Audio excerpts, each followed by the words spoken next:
तर आता आम्ही बनवतोय मित्रांनो कांदा भजी. पावसाच्या दिवसात कांदा भजी, गरमागरम कांदा भजी.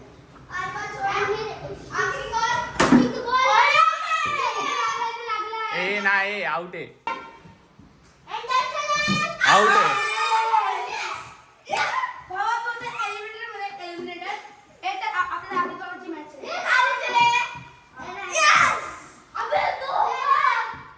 आज या पुस्तकामधून आपल्याला घेण्यासारखी ही गोष्ट होती की पुढे जाणाऱ्याने अजिबात घाबरायचे नाही आणि घाबरणाऱ्याला अजिबात पुढे जाता येत नाही. तुम्ही पहिल्या गटात मोडता तेव्हा धाडस करा, मराठी पाऊल पडते पुढे असे आता कृतीतून दाखवून द्या. आणि दुसरी गोष्ट म्हणजे अशी की उद्योजकाचे एक नियम चांगला आहे, धाडस करेल त्याला जगात यश मिळते. धाडस करणाऱ्या पुढे सगळा निसर्ग आणि जग नियती हात जोडून यश द्यायला तत्पर असते. धाडसाशिवाय यश नाही आणि यशाशिवाय धाडस नाही. नमस्कार मित्रांनो, स्वागत आहे तुमचं आपल्या डेली ब्लॉग डे 62 मध्ये. तर मित्रांनो, आजचा असा काय विशेष असा प्लॅन नाही आहे, पण यस आपण काहीतरी क्रिएटिव्ह किंवा काहीतरी वेगळं असं करायचं ट्राय करूया. थोडीशी कामं आहेत, छोटी मोठी कामं आहेत ती करूया आणि नंतर ना मग इव्हिनिंगपर्यंत आपण फ्री होऊ. तर इव्हिनिंगला आपलं जे वाचन वगैरे आहे ते त्या गोष्टीचं ठीक आहे, पण त्याच्या व्यतिरिक्त जर काय करायचं असेल तर आज आपण ठरवूया. म्हणजे रँडमली ते होऊन जाईल, कारण की आज असं काही ठरवलं नाही की इथे जाऊया, हे करूया ते करूया. तर बघूया आजचा दिवस कसा जातो. तर यस मित्रांनो, आणि दुसरी गोष्ट म्हणजे अशी की जे वारकरी पालखीसाठी किंवा जे वारकरी पालखीसाठी गेलेत त्यांनी स्वतःची काळजी घ्या. पाऊस भरपूर आहे, नदीला पूर आला आहे, सगळ्या गोष्टी आहेत. तर थोडेसे प्रोटोकॉल स्वतः पाळा किंवा पोलिसांना तेवढी मदत करा, त्यांचं ऐका, जे तिकडचे स्थानिक आहे त्या लोकांचं ऐका. तर थोडी काळजी घ्या. सर्व वारकऱ्यांनी एकमेकांची काळजी घ्या. कुठे ही नैसर्गिक आपत्ती आहे, ह्याच्यामध्ये आपण काही बोलू नाही शकत ना, तिला थांबवू शकतो. तर सर्व वारकऱ्यांनी एकमेकांची काळजी घ्या आणि आपली वारी सुखद आणि सुखाचा प्रवास करा वारीचा. तर यस, आणि कुठलाच वेळ न वाया घालत आपण भेटूया ब्लॉगमध्ये.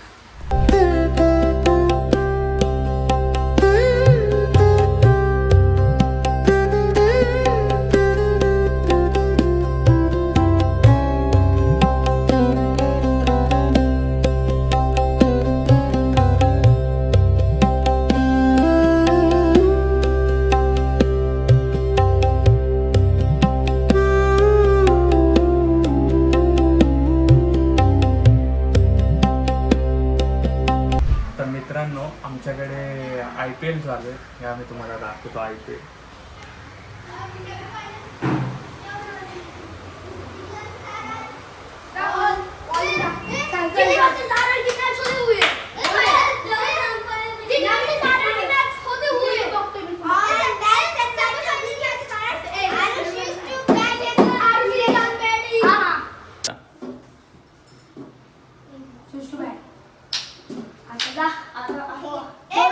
ए तुझी टीम कुठली आहे?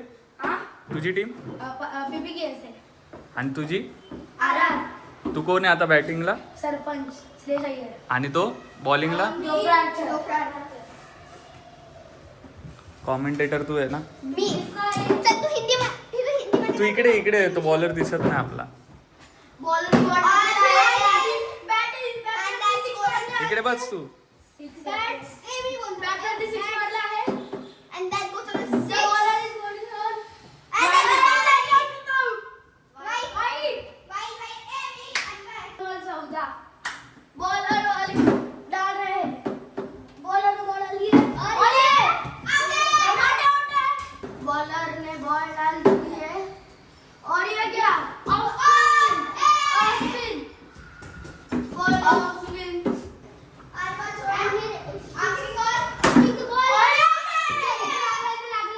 नाही, आउट आहे.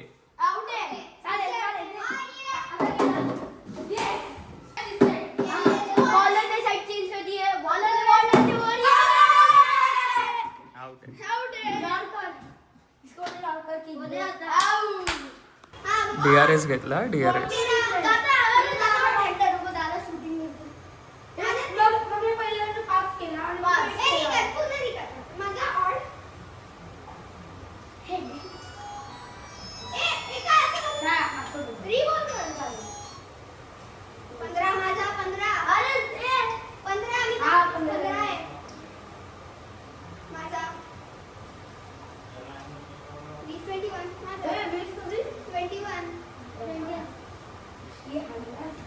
काय झालं हे आउट आहे की नाही?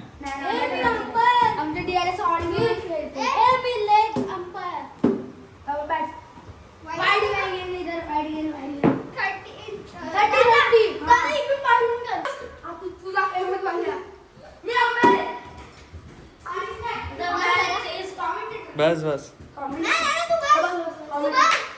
खेळ तू.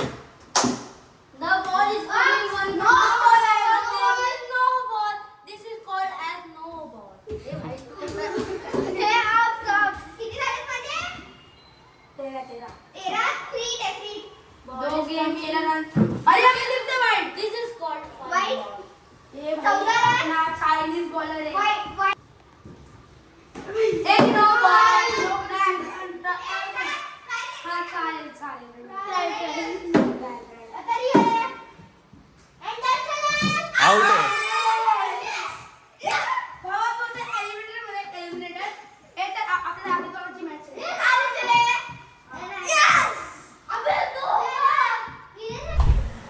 तर आता आम्ही बनवतो मित्रांनो कांदा भजी. पावसाच्या दिवसात कांदा भजी, गरमागरम कांदा भजी. इथे जवळपास काहीच चांगलं भेटत नाही, ना भजी भेटतात ना वडे भेटतात ना काय ना काय. तर आम्ही असं डिसिजन घेतलं की आम्ही आज घरीच बनवूया जे काय ते. आता आम्ही मस्तपैकी मम्मीची मदत घेऊन आम्ही बनवणार आहे कांदा भजी. एवढं बस टाक टाक बस बाग. बर थोडं टाक. मीठ टाकून झालं की टाकायचे पापड. त्याला मिक्स करायचं. मिक्स करायचं. चूर. आणि हे कसलं पीठ आहे? कांदा चुरतो मी तुला हे करतो. हे बघा हे असं मिठात मिक्स करून घ्यायचं. थोडंसं जोरायचं. सगळा कांदा सुट्टा सुट्टा झाला पाहिजे. कांदा भजी खाल्लेत ना तुम्ही? कसा झाला पाहिजे कांदा. हे बघा. त्यानंतर हे कसलं पीठ आहे? हे बेसन पीठ.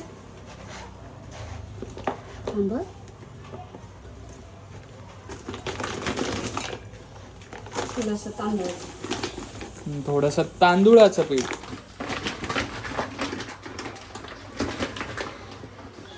असं सगळं हे मिश्रण टाकून सगळं एकजीव करून घ्यायचं.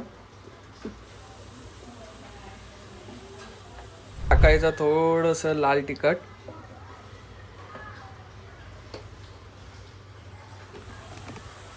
थोडासा कांदा काय क्रश केला तर पूर्ण डोळ्यातून पाणी आलं म्हणजे, म्हणून मी कांदा कापतच नाही कारण मला त्रास होतो म्हणून. आता हे का ओवा जिरा पूड टाकायची.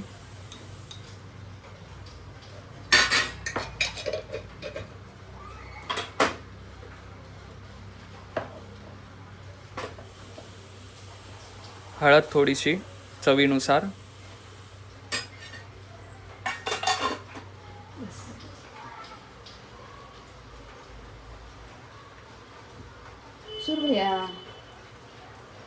हे बघा कसं पाणी टाकायचं. थोडं थोडं पाणी टाकायचं. एकदम पाणी नाही टाकायचं याच्यात. असं असं खालतून असं मिक्स कर. खालचं घे. सगळीकडे मीठ तिखट लागलं पाहिजे. ज्या आयुष्यात काय कामं नाहीयेत, जे सगळे असे माझ्यासारखे घरी बसून आहेत, त्यांनी हे सगळे प्रयोग करा. नाही तर काही नाही केलं तरी चालेल. आपण खाली जाऊन घेऊन येऊ. कुर्ल्यातल्या पब्लिकने आपल्या ह्याच्याकडून वडापाव आणा. काय बोलतात त्याला? विश्वनाथ. ते वेस्टला आहे. कुर्ला वेस्टला आहे विश्वनाथ. आणि हा कुर्ला ईस्टला सुनील आहे. सुनील भाऊकडे जावा, सुनील भाऊच्या गाडीवर गरम गरम वडापाव भेटतो, तो मागवा किंवा ऑर्डर करा किंवा घेऊन या, तुमच्या घरच्यांना पण द्या. पण हे सगळं करू नका, हे खूप व्हेरी डेंजरस. बघताय तुम्ही माझी हालत. आपल्याला एकतर काय नाही, पण उगाच भपावगिरी करतोय मी काय कारण नसताना, कामं सोडून.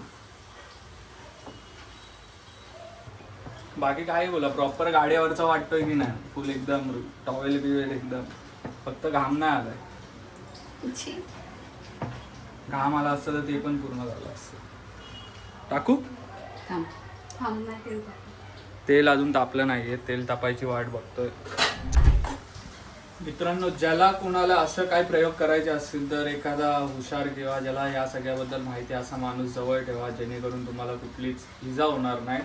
आणि मेन म्हणजे तर या सगळ्या गोष्टी जरा रिस्की आहेत, तर स्वतःची काळजी घेऊन बनवा. कारण स्वतःचा शहाणपणा जर एकटेपणात करायला जाल तर काहीतरी वेगळं करून बसाल, तर ते अशा गोष्टी काही करू नका. स्वतःची काळजी घ्या आणि मग सगळ्या गोष्टी पुढच्या करा. तर असं आता वरतून असं सोड, असं सुट्ट सुट्ट करायचं. थोडं थोडं घे बाळा, थोडं घे. सुट्ट हे सुट्ट बघा, कर. फर्स्ट टाइम आपण भजी टाकतोय. वरतून ना लय पण असं हे करू नको.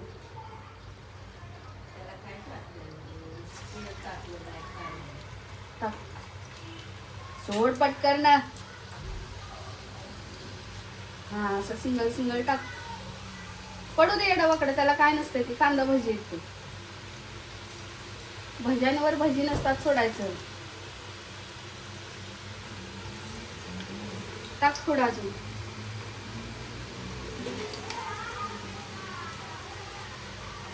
तूच बघ.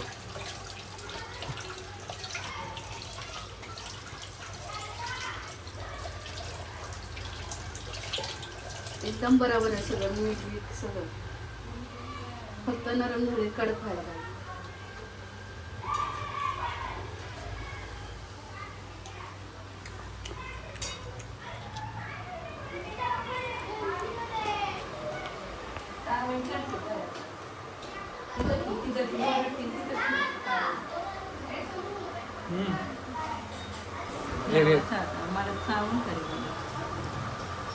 नरम आहे.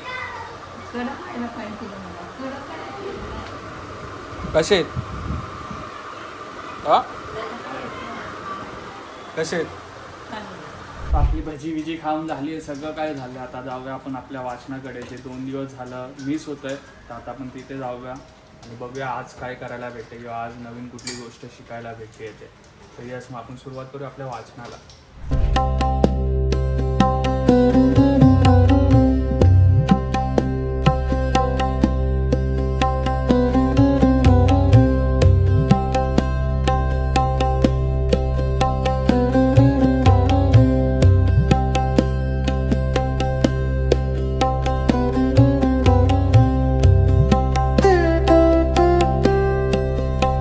या पुस्तकामधून आपल्याला घेण्यासारखी ही गोष्ट होती की पुढे जाणाऱ्याने अजिबात घाबरायचे नाही आणि घाबरणाऱ्याला अजिबात पुढे जाता येत नाही. तुम्ही पहिल्या गटात मोडता तेव्हा धाडस करा, मराठी पाऊल पडते पुढे असे आता कृतीतून दाखवून द्या. आणि दुसरी गोष्ट म्हणजे अशी की उद्योजकाचे एक नियम चांगला आहे, धाडस करेल त्याला जगात यश मिळते. धाडस करणाऱ्या पुढे सगळा निसर्ग आणि जग नियती हात जोडून यश द्यायला तत्पर असते. धाडसाशिवाय यश नाही आणि यशाशिवाय धाडस नाही. तर मित्रांनो, या 2 गोष्टी आजच्या इम्पॉर्टंट होत्या की महाराजांनी कसं आपला आरमार उभा केला आणि कसं आरमार उभा करण्यासाठी धाडस केलं. मित्रांनो, एकदम छान 1 नंबर पुस्तक आहे. मला तर खूप आवडतं, कारण रोज नवीन नवीन काही ना काही शिकायला भेटते. रोज एक गोष्ट अशी जी महाराजांनी डोकं लावलेलं की कसं आपलं स्वराज्य वाढवायचं, कसा विस्तार करायचा, कसे पैसे जमा करायचे, कसे त्यांना मावळ्यांना पैसे द्यायचे किंवा कसं आपलं स्वराज्य चालवता आलं पाहिजे, या सगळ्या गोष्टी या पुस्तकात आहेत. आणि खूप भारी वाटतं आहे वाचून. रोज नवीन काहीतरी शिकायला भेटतं. रोज आपल्या महाराजांचे विचार घ्यायला भेटतात. त्यांनी कशी आयडिया लावली, कसं स्वराज्य उभा केलं. तर ज्यांना पॉसिबल आहे, ज्यांच्याकडे वेळ आहे, जे वाचन करतात, त्यांनी खरंच एकदा हे पुस्तक वाचा. उद्योजक शिवाजी महाराज करून आहे. खूप भारी पुस्तक आहे. मजा येते वाचून. मला तर खूप मजा येते भाई. मला रोज काय ना काय भेटतंच आहेत. आत्ता तर सुरुवात केली आपण, पण तरी पण रोज काय ना काय नोट करून ठेवतो ते. तर यस मित्रांनो, आजचा ब्लॉग हा इथेच संपतोय. तर भेटूया उद्याच्या ब्लॉगमध्ये. तोपर्यंत ज्यांनी आपल्या चॅनलला सबस्क्राईब नाही केलं त्यांनी सबस्क्राईब करा आणि बेल आयकॉन दाबायला विसरू नका.